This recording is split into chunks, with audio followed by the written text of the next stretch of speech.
Hello అందరికీ welcome to our channel Rajani tasty kitchen. ఈరోజు మా పాప కోసం చేశాను ఈ స్నాక్ దిల్ పసంద్. సో తనకి చాలా ఇష్టం, ఎస్పెషల్లీ ఆ స్టఫింగ్ అంటే ఎలా చేయాలో చూపిస్తాను రండి. దీనికోసం ముందుగా ఇక్కడ నేను గోధుమ పిండి తీసుకుంటున్నాను, హోల్ వీట్ ఆట. యాక్చువల్లీ మైదా పిండితో చేస్తారు, సో నేను హెల్దీగా కొంచెం మంచిది కదా అని ఇలా ట్రై చేస్తున్నాను. సో ఒక కప్ అంతా గోధుమ పిండి తీసుకున్నాను, కొంచెం ఉప్పు, రా షుగర్ యాడ్ చేశాను, అలాగే బేకింగ్ సోడా, వేడివేడిగా ఉండే కుకింగ్ ఆయిల్ని కూడా యాడ్ చేసుకుని కలుపుకుంటున్నాను. కంపల్సరీగా వేడిగా ఉండే నూనె తీసుకోండి.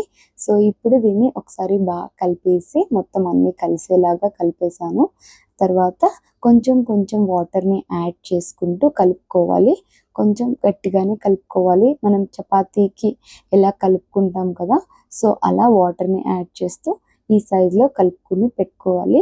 ఇప్పుడు దీన్ని ఏదైనా క్లాత్ దీని మీద వేసేసి ఒక 10-20 మినిట్స్ వదిలేయాలి. పక్కన పెట్టేసి వదిలేసాను. సో అంత లోపల మధ్యలో స్టఫ్ చేస్తాం కదా, దానికి రెడీ చేసుకుంటున్నాను. ఇక్కడ నేను ఇది నార్మల్లీ చేస్తాం కదా ఇంట్లో, ప్లెయిన్ కేక్ అయినా లేదంటే కప్ కేక్స్ ఉంటాయి కదా, సో వాటినైనా ఇలా మెత్తగా చిదుముకుని సో దాన్ని కూడా యాడ్ చేసుకోవాలి. ఒక కప్ అంతా యాడ్ చేశాను. అలాగే ఒక హాఫ్ కప్ ఎండు కొబ్బరి పొడి ఉంటుంది కదా, సో దాన్ని కూడా యాడ్ చేసుకోవాలి.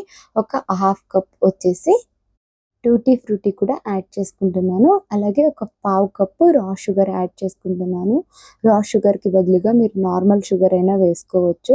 సో మా ఇంట్లో నార్మల్ షుగర్ ఉండదు, సో అందుకే రా షుగర్ వేస్తున్నాం ప్రతి దాంట్లో. అలాగే ఒక 2 ఇలాచీని బాగా దంచుకుని దాన్ని కూడా యాడ్ చేసుకోవాలి. దాంతోపాటు ఒక 2 టీ స్పూన్ల గీ కూడా యాడ్ చేసుకుంటున్నాను. ఒక్క స్పూన్ అంతా వాటర్ని కూడా యాడ్ చేసుకుంటున్నాను. వాటర్ యాడ్ చేయడం వల్ల అంత సాఫ్ట్గా ఉంటుందంట, సో అందుకే యాడ్ చేస్తున్నాను. సో దీన్ని బాగా కలిపేసి ఒక సైడ్కి పెట్టుకోవాలి. మన స్టఫింగ్ రెడీ అయిపోయింది. ఇప్పుడు మనం ఇందాక కలిపి పెట్టుకున్న డో ఉంది కదా, సో దాన్ని తీసుకుని ఒకసారి మళ్ళీ బాగా కలిపేసుకుని 2 ఈక్వల్ పార్ట్స్గా తీసుకోవాలి. 2 దిల్ పసంద్కి సరిపోతుంది ఈ పిండి. సో ఇలా 2 పార్ట్స్ కింద తీసుకుంటున్నాను. తీసుకుని వీటిని బాగా మెత్తగా కలుపుకోవాలి. చేత్తోనే కలుపుకుని వీటిని జస్ట్ మనం చపాతీకి ఎలా చేసుకుంటామో సేమ్ అలాగే.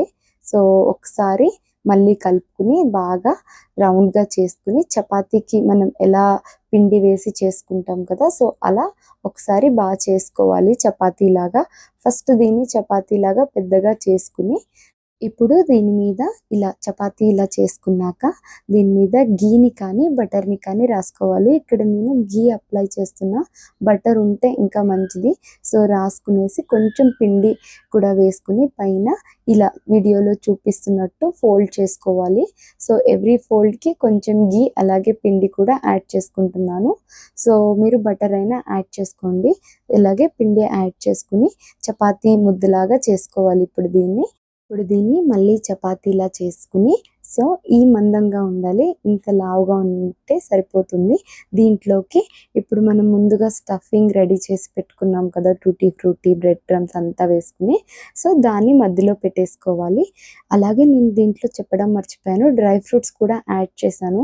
సో డ్రై ఫ్రూట్స్ని కూడా యాడ్ చేసుకోవాలి. సో అవి కూడా యాడ్ చేసుకున్నాను. ఇప్పుడు దీన్ని ఇలా స్టఫ్ చేసేసి ఎక్కడ బయటికి రాకుండా ఫోల్డ్ చేసుకోవాలి. ఇలా ఫోల్డ్ చేసుకుని దగ్గరికి దాన్ని జస్ట్ చేత్తోనే ఫోల్డ్ చేసుకోవాలి. అండ్ ఇక్కడి నుంచి ప్రాసెస్ కూడా మనం చపాతీ కర్రతో చేయకూడదు, అండ్ చేత్తోనే అనుకోవాలి. సో లేదంటే చపాతీ కర్రతో చేస్తే కింద అంటుకుపోతుంది, రాదు. అండ్ అందులో మనం డ్రై ఫ్రూట్స్ అన్నీ వేసాం కదా, సో సరిగ్గా రాదనమాట. ఇప్పుడు ఒక ప్లేట్ తీసుకుని దాంట్లో పెట్టేసుకుంటున్నాను. అండ్ ఇలా ఫోక్తో హోల్స్ లాగా పెట్టాను, ఎందుకంటే పొంగిపోతుంది పైకి, సో అలా అవ్వకుండా ఉంటుంది అని ఫోక్తో హోల్స్ పెట్టి దానిపైన కొంచెం పాలని రాస్తున్నాను ఇలాగా. సో రాస్తే మంచి క్రంచీగా ఉంటుంది పైన, సో అందుకోసం ఇప్పుడు దీన్ని బేక్ చేయాలి. ముందే నేను స్టవ్ మీద కింద పెట్టుకుని సాల్ట్ వేసేసి ఒక స్టాండ్ పెట్టుకుని ఒక 10 మినిట్స్ ప్రీహీట్ చేశాను. దాంట్లోకి ఈ ప్లేట్ పెట్టేసి మళ్ళీ మూత పెట్టేసి ఒక 40 మినిట్స్ పట్టింది నాకు బేక్ అవ్వడానికి. సో, ఇలా బేక్ అయింది. ఇప్పుడు దీన్ని కట్ చేసుకోవడమే. చాలా ఈజీ అండ్ సింపుల్‌గా ఎప్పుడైనా పిల్లలు అడిగినప్పుడు ట్రై చేయొచ్చు. సో, చాలా క్రంచీగా వచ్చింది. మీరు కూడా ట్రై చేయండి. ఎలా వచ్చిందో కామెంట్ చేయండి. అలాగే షేర్ చేసి ఛానల్‌ని సబ్స్క్రైబ్ చేసుకోండి. Thank you.